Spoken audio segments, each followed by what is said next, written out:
Saturday. All of Jerusalem was talking about it. His disciples and followers, they were in mourning, and they were stunned on the day after his crucifixion. Everyone who witnessed it was struck by it. Luke 23 says, "The centurion, seeing what had happened, praised God and said, 'Surely this was a righteous man.' When all the people who had gathered to witness this sight saw what took place, they beat their breasts and went away." Another translation says, "Everyone went home in sorrow." This was the rabbi that many of them had committed their lives to following, and it seemed like the end. They were likely recalling what they had seen the day before, as well as other memories from their time with Jesus. In their grief on Saturday, they asked each other, "Were you there? Were you there?" We see an imagining of the communal mourning Luke describes in Roger van der Weyden's painting Descent from the Cross. The vivid colors, the shining tears on faces, and the twisted bodies and expressions all put viewers into the scene. In the aftermath of Jesus' death, people who loved and followed him are gathered in mutual astonishment and grief.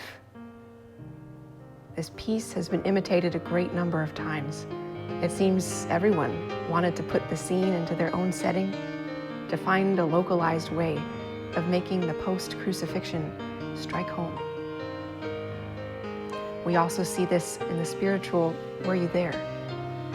The lyrics are simple and powerful.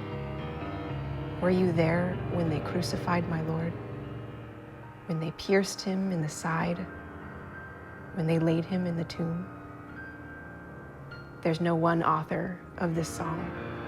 It arose from the collective trauma of enslaved African Americans. Intimate witnesses of violence, they sang knowing they had a Jesus who suffered with them. It's easy to shrink away from dissonance, but there's something in this song that requires our full consideration of death's totality.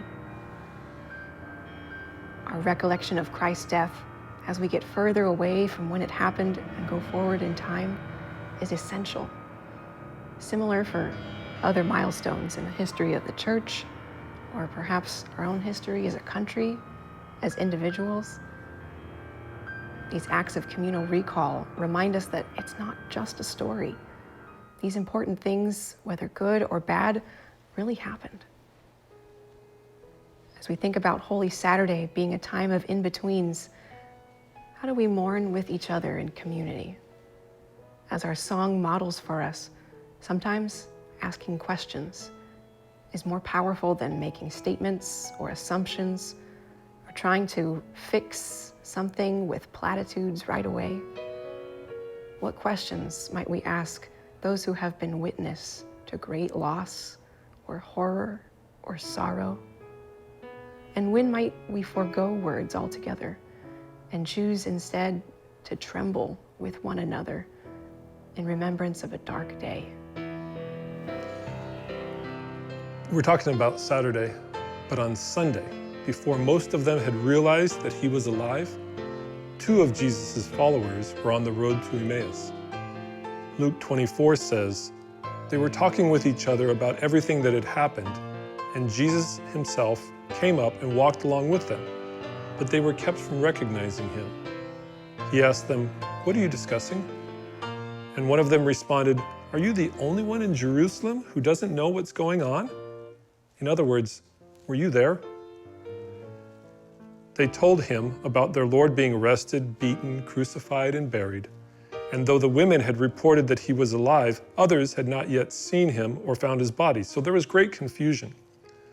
And Jesus' response was, "Didn't the Messiah have to suffer these things and then enter his glory?" So in this time of silence and mourning, on Saturday of Holy Week, we invite you to join us in meditating on Christ's sacrifice. How might we grieve Christ's sacrifice as well as celebrate his resurrection personally and in community? And how do we engage and ask others if they were there?